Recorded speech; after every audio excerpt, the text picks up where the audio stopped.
¿Qué tal? Buenas noches, bienvenidos a la conversación del día de hoy. Me da mucho gusto tener aquí a Alejandra Ríos, que es directora, voy a decirlo bien, directora adjunta, así empiezo, directora general adjunta de análisis e indicadores de gobierno del INEGI. ¿Cómo estás? Muy bien, Carlos, muchas gracias por la invitación. Lo confieso, me parece que este es un tema, y es un tema que en el programa le dedicamos algún tiempo, pero vi que en el INEGI habían hecho una reunión con grupos de mujeres, con feministas, con ONGs, y que decían, ok, ¿cómo todavía hacemos que los datos que damos a conocer, que lo que salimos a hacer a campo, que todo esto tenga perspectiva de género? A partir de mi ignorancia, soy periodista. ¿Por dónde va ese esfuerzo? ¿Qué significa ese esfuerzo para en estos tiempos algo tan necesario que es en todos estos datos tener una perspectiva de género y en ese sentido una perspectiva que a lo mejor hace 10 años o 20 años no imaginábamos tener porque el mundo era otro y porque el mundo era más machín, seamos honestos? ¿Cómo hacemos? ¿De qué se trata esto? Bueno, mira, creo que para poder responder a esa pregunta, que es una pregunta global específica sobre el trabajo de la creación de estadísticas, nada más hay que irnos un pasito atrás, ¿no? Y es entender que el género o la manera como se conciben los roles de género al final del día son construcciones sociales. La manera como fuimos socializados hace 20 años, donde se asignaban ciertos roles específicos a mujeres y ciertos roles específicos a hombres. Ya sé que esto parece muy trillado, pero en realidad eso va determinando las pautas de cómo interactúas en los múltiples ámbitos de tu vida. Lo que es importante entender de este apartado del género es que al final del día es un constructo social. Analíticamente es una construcción analítica. En nuestra interacción cotidiana son los filtros que nos permiten interactuar, nos determinan cómo nos comportamos. Si lo ves así, las construcciones de género son sociales, entonces no son resoluciones individuales. ¿Eso qué quiere decir? Lo que quiere decir es que la intervención del Estado y las políticas públicas pueden ayudarnos a revertir las desigualdades que se provocan por estos roles de género. Y hasta ahí, ¿no? Es lo que se ha ido construyendo en los últimos 20 años y hasta ahí es medianamente claro. El punto es poder entender cómo se manifiestan esas desigualdades en las múltiples esferas de la realidad. Lo que se hace con la información, digamos, estadística, que es hacia donde vamos, la información sobre los distintos fenómenos sociales, es, en principio, reconocer que existen todas estas desigualdades, que son construcciones sociales, y que en cada uno de los temas que se van analizando es importante primero hacer el análisis de cómo estas desigualdades se reflejan para saber qué información se captura. Por ejemplo, ¿no? Sabemos que hay una desigualdad en la manera en cómo distribuimos el tiempo, que esto es lo que más ha estado en prensa en los últimos días. Sabemos que las mujeres tienen usualmente asignado el rol de hacerse cargo de los aspectos privados y los hombres de los aspectos públicos. Entonces, ¿en qué medida el trabajo, por ejemplo, del hogar se carga más hacia mujeres, hacia hombres? Esto no lo sabíamos anteriormente y ahora la encuesta nacional del uso del tiempo, por ejemplo, nos permite saber. Es muy importante claro. Eso que acabas de decir. Eso no lo sabíamos anteriormente, era increíble. A lo mejor uno individualmente sabía, no, claro, las mujeres están en la casa, ¿no? Los hombres salen, ¿no? O los hombres salimos a tal. Pero no teníamos los datos ni lo imaginábamos en estos términos, ¿no? Es interesante. No, pero aparte parecía algo natural. Y lo que hacen este tipo de instrumentos estadísticos o de encuestas es que capturan el fenómeno de cómo usamos el tiempo, pero digamos desde la perspectiva analítica y teórica, desde la construcción de la encuesta, se van incorporando reactivos que nos permitan identificar justamente estos sesgos. Por eso la elaboración de las encuestas con perspectiva de género no es nada más la desagregación de los resultados, es el diseño de las preguntas. Por ejemplo, sabemos, por dar un ejemplo, que en la población privada de la libertad hay menos mujeres y más hombres, pero sabemos que hay ciertos sesgos en las mujeres privadas de la libertad. O sea, hay que preguntar sobre esos sesgos, por ejemplo, quiénes las visitan, los hijos que puedan tener, etcétera, etcétera. Entonces, la perspectiva de género... Y sabemos, ¿no? En términos de datos, lo que sabemos, por ejemplo, es que, y lo voy a decir porque hemos dedicado, las mujeres son mucho más abandonadas por sus parejas cuando llegan a la cárcel que los hombres. Entonces, ¿no? Claro. Y ese es un gran ejemplo, porque entonces te orienta para intervenciones públicas. No solamente son más abandonadas por la pareja y por la familia, sino también son más abandonadas por el sistema de justicia. Por ejemplo, tienen menos abogados que las puedan asesorar y en consecuencia, si tú comparas la diferencia entre hombres y mujeres, las mujeres privadas de la libertad están más tiempo sin sentencia.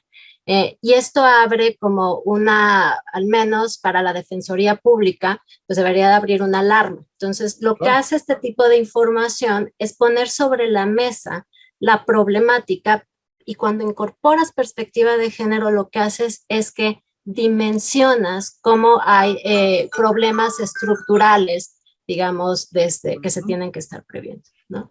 A ver, quiero imaginar en un área que tu dirección maneja, que en seguridad esto es importantísimo, porque los robos a mujeres, los ataques a mujeres, los homicidios a mujeres, el sentimiento de inseguridad de las mujeres, no se parece al de los hombres, es decir, no, es decir, es diferente porque así es, y si no lo hacemos así y no tenemos estos datos, quiero imaginar, pues entonces la policía y el sistema de justicia intervienen igual y no debería intervenir igual porque son problemáticas diferentes, ¿no? ¿O me equivoco en lo que digo? Es exactamente así, son problemáticas diferentes y necesitan intervenciones también diferenciadas. Un ejemplo muy claro, si nosotros sabemos, por ejemplo, en los registros administrativos de procuración de justicia, una mujer que es un tema que está también en prensa y tiene que estar en prensa, por ejemplo, feminicidios. Si tenemos el dato de una mujer asesinada, pero no podemos tener datos de la violencia previa, estamos negando, digamos, una historia o un historial de violencia contra la mujer que puede estar perfectamente anclada en roles de género. A lo mejor era violencia doméstica porque la mujer empezó a trabajar, qué sé yo. O lo segundo, datos muy específicos como las características de la persona agresora de la mujer. Ese pequeño dato es difícil de que se capture. Y ese pequeño dato es fundamental para entender las dinámicas de violencia. Eso es desde registros administrativos. Entonces, ¿qué hace uno en encuestas? Uno en encuestas lo que hace es que le pregunta a la mujer, que muy probablemente no se ha acercado a las instituciones de procuración de justicia, cuáles fueron las características de la violencia que confrontó y cuál fue o quiénes fueron las personas agresoras. Y por eso, a partir de encuestas en violencia contra la mujer, nos permite dimensionar de una mejor manera las características del fenómeno.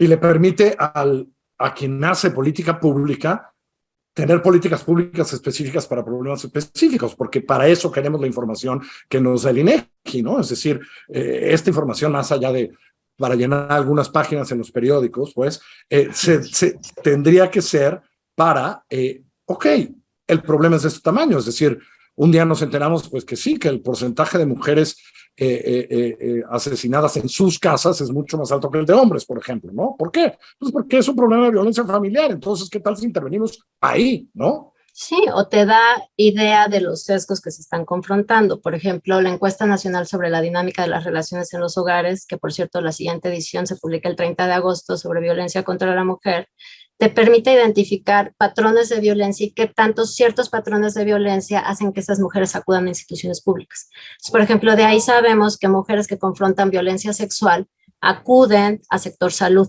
por darte un ejemplo, ¿no? Y después a sector de procuración de justicia. Pero las mujeres que confrontan violencia psicológica o económica, no necesariamente.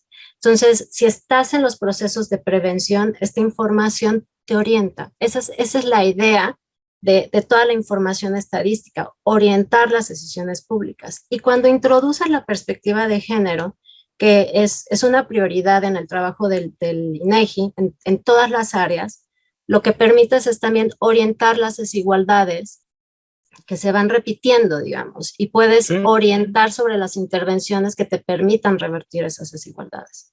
O esas discriminaciones o donde se asientan ciertos privilegios anclados en roles de género. Ahora, platícame un poco de esta parte del uso del tiempo, porque me parece interesantísimo, porque me parece que ahí hay algo, ¿no?, clave en términos de qué hacemos y qué has encontrado, porque sé que es parte, ¿no?, de lo que hace tu área. ¿Qué te llama la atención de lo que van encontrando cada vez que se meten más y otra encuesta y cómo, ¿no?, y ver esto que pasa? Mira, la encuesta nacional del uso del tiempo pertenece al subsistema de estadísticas sociodemográficas y ha sido un esfuerzo que ya lleva varios años realizándose. Es una encuesta que ha permitido identificar básicamente cómo es la distribución pues, del uso del tiempo, ¿no? Entre hombres y mujeres. Es una encuesta que lleva ya 6 levantamientos y visibiliza de una manera importante el peso del trabajo doméstico y de cuidados, digamos, en las dinámicas cotidianas. ¿Qué es lo que esto nos permite? Es lo que esto nos permite identificar es en qué medida, nuevamente, estas distribuciones de los roles generan un peso desproporcionado sobre las mujeres. Y si estamos en un proceso de igualdad entre hombres y mujeres, ¿cuáles son las intervenciones que nos permitirían equilibrar esto? De esta encuesta sabemos que las mujeres dedican más horas que los hombres a los trabajos de cuidados. Esto no es menor, Carlos, porque cuando uno empieza a proyectar a futuro, tenemos una población que va envejeciendo cada vez más. Hasta ahorita el trabajo de cuidado se ha conceptualizado fundamentalmente en infancia, pero en unos 10, 15 años el trabajo de cuidados puede empezar a visualizarse también respecto de adultos mayores. Es tan Sí, claro, o importante. sea, esos niños van a terminar cuidando a sus padres, ¿no? O tú y yo vamos a ser viejos más pronto de lo sí. que queramos, digamos, digamos, y necesitamos un contexto Sí. de cuidado. Pero la encuesta nacional sobre el uso del tiempo es tan relevante para poder determinar estas desigualdades que se busca que sea una información de interés nacional. Ahora, ojo, nosotros desde el 2006 tenemos una ley general de igualdad entre hombres y mujeres que obliga a todas las instituciones del Estado, no solamente del gobierno, sino del Estado. El INEGI es una institución del Estado, a procurar revertir esas desigualdades. Y esta encuesta lo que hace es que visualiza de una manera muy clara, como las cuentas satelitales también del Sistema Nacional de Cuentas Nacionales, muy clara esta desproporción en, digamos, en la manera como se distribuye el tiempo y lo que eso te afecta, ¿no? Una mujer que no puede, que pasa tanto tiempo, por ejemplo, en trabajos de cuidado, pues no puede tener remuneración. Multiplica eso por seguridad social, estabilidad futura, etc.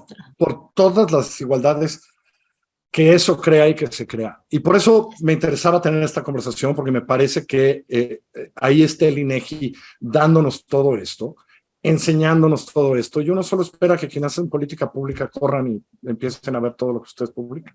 Te mando un abrazo. Mil gracias. Muchísimas gracias por la oportunidad. Gracias.